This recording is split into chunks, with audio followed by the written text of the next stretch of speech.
বন্ধুরা, আজ আমরা পিরামিডের দেশে একটি ডাইনোসর আঁকব। প্রথমে আমরা উপর থেকে এভাবে একটি রেখা বাঁকিয়ে ডাইনোসরের মুখ এঁকে নিচের দিকে টেনে নিয়ে আসব। এর পাশ থেকে আরেকটি রেখা এভাবে নিচ পর্যন্ত আনব। এবার উপর থেকে রেখাটি এভাবে ঘুরিয়ে ডাইনোসরের গলা তৈরি হয়ে গেল। এবারে সোজা নিয়ে পিঠ এঁকে নিচের দিকে নিয়ে আসব। এবারে সামনে থেকে একটি রেখা নিয়ে আরেকটি রেখা পাশ থেকে নিয়ে গোল দিয়ে মিলিয়ে ডাইনোসরের সামনে একটি পা আঁকবো। পিছনে একটি রেখা টেনে দুই পাশ থেকে দুইটি রেখা দিয়ে রেখা দুইটি এভাবে মিলিয়ে আমরা পিছনে আরেকটি পা আঁকবো। এবারে সামনের একটি পা এভাবে এঁকে নেব। এবার পিছনের পায়ের সাথেও আরেকটি পা আঁকবো। এবারে ডাইনোসরের সামনে ও পিছনে এভাবে পায়ে নখ এঁকে দিব।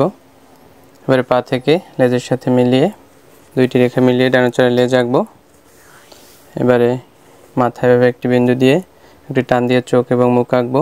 এবার ডাইনোসরটির মাথার পাশে এভাবে ছোট গোল এবং অর্ধবৃত্ত দিয়ে ডিজাইন করব। এবার পিঠেও এভাবে ছোট বড় বৃত্ত এবং ডিম্বাকৃতির বৃত্ত দিয়ে আমরা ডাইনোসরটির পিঠে ডিজাইন করে নেব। সামনে থেকে এভাবে একটি রেখা নিচে নিয়ে তার উপরে এভাবে বেলুন আকৃতির কতগুলো আঁকবো। এখন তার অপর পাশ থেকে একটি রেখা এভাবে নিয়ে নিচ থেকে মিলিয়ে একটি গাছ আঁকবো। গাছের মাঝে মাঝে এভাবে একটি রেখা দিয়ে আমরা দুই পাশে মিলিয়ে নিব। এবারে আমরা পিরামিড আঁকবো। পিরামিড আঁকার জন্য একটিভাবে সরলরেখা তির্যকভাবে নিব। অপর পাশ দিয়ে আরও একটি সরলরেখা নিয়ে রেখা দুইটিকে ডাইনোসরের পিছন থেকে এভাবে মিলিয়ে একটি পিরামিড এঁকে নেব। ঠিক একইভাবে আরেকটি ত্রিভুজ এঁকে আমরা গাছের পিছন থেকে আরেকটি ছোট পিরামিড আঁকবো।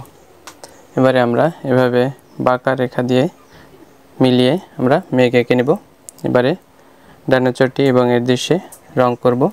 মেঘ এভাবে নিচ দিয়ে নীল রং করে নেব সাইন পেন দিয়ে। ডাইনোসরের নিচের অংশে, শরীরের নিচের অংশে আমরা গাঢ় সবুজ রং করব গলা থেকে পেট এবং লেজ পর্যন্ত, এবং এর গোল যে ডিজাইন ছিল তাতেও আমরা গাঢ় সবুজ রং করে দেব।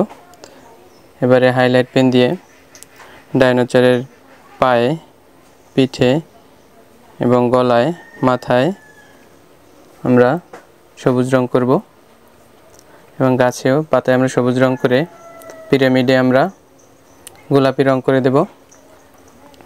দ্বিতীয় পিরামিডটিতে আমরা কমলা রং করব।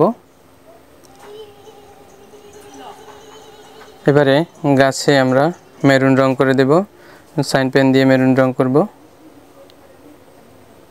এরপরে নিচে মাটি এঁকে দেবো। ডাইনোসরের নিচেও এভাবে মাটি এঁকে এখন আমাদের আঁকা হয়ে গেল সুন্দর একটি ডাইনোসর।